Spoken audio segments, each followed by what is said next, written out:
Welcome back everyone to another Hearts of Iron 4 mod spotlight. And this time we're going to be looking at Mila Rodina Bulgaria, which is a national focus / country improvement mod for Bulgaria, meant to be a bit like the focus trees and countries that were added in Death and Dishonor. Now, I don't have Death and Dishonor active because I do not own it, so I cannot show you the similarities, but I'm sure you know already how they are. So how it works is that it adds a focus tree for Bulgaria. It adds a few improvements to other aspects of the mod, like flavor. There's a couple new leader portraits. There's also some new icons, I believe.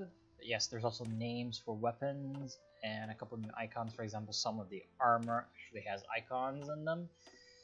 Nothing too major, but it's definitely a bit of an improvement. There's also new events. Now, I haven't played through with the mod, so I do not know about the events. There's also portraits for the leaders when you change ideology. And of course, the big one is, well, I believe there's also supposed to be some designers. So also some equipment designers. I'm not sure if these theorists are new. I don't think they are, but they could be. Yeah, pretty much that. And yeah, so essentially the big attraction is the focus tree, which is quite cool. Now, starting with the national spirits, you have Macedonian revolutionaries, which decreases your national unity and group population factor, a bit like what happens with Yugoslavia in Death and Dishonor. You have the second national catastrophe, which is World War I. You're still recovering from it, and these are the effects of the Treaty of Neuilly, which limited Bulgarian rearmament and also adds the demilitarized zone in Eastern Rumelia, which is, I believe, also a new state. Because I believe normally there will only be Sofia, Plovdiv, and Burgas.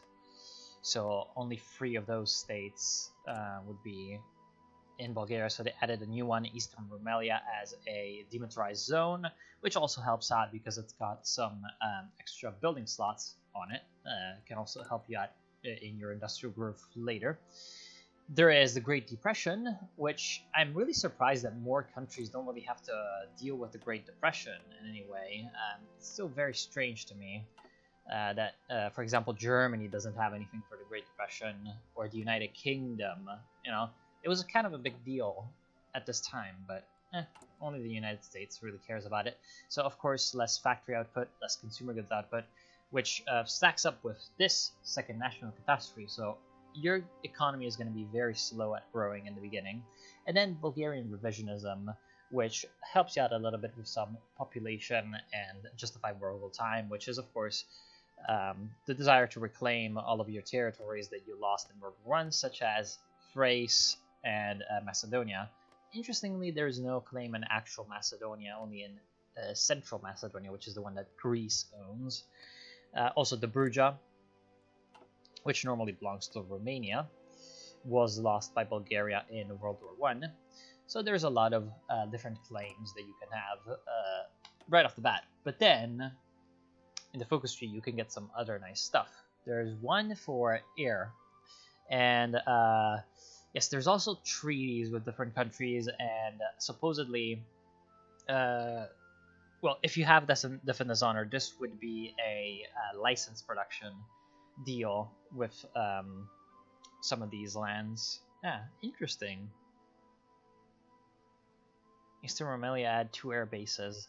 I wonder if... Huh. Weird.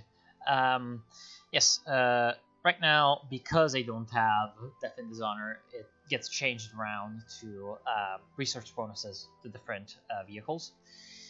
So that's really nice. Instead of using, if you don't have Death and Dishonor, instead of using the license mechanic, it does the same mechanic as the treaty with Germany for the Soviet Union / treaty with the USSR for Germany, if I can find it. I really don't remember where it is. Damn it. Oh, I'm guessing you just have to go in the German focus tree. I mean, you know what one I'm talking about. Yeah, this one. So I kind of like that. gives an option. Then the big one is, of course, the diplomatic / political one. So you can either go with trying to stay kind of peaceful and resolve your problems with, diplomatic deals and trying to butter up your neighbors, getting civilian factories, removing the Great Repression, and then satisfying the political opponents that you have. Or, and of course, at the end, you go ahead and get some research for yourself, because of course you can get some more cooperation with your different countries, and that can also end up being good, because you can do a treaty with Yugoslavia and try to essentially recreate the Balkan Entente and go ahead and attack Turkey.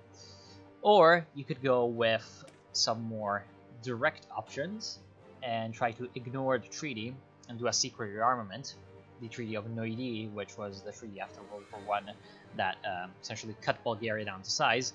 And then, of course, you can... this may provoke Macedonian aggression. So it's also got events for this,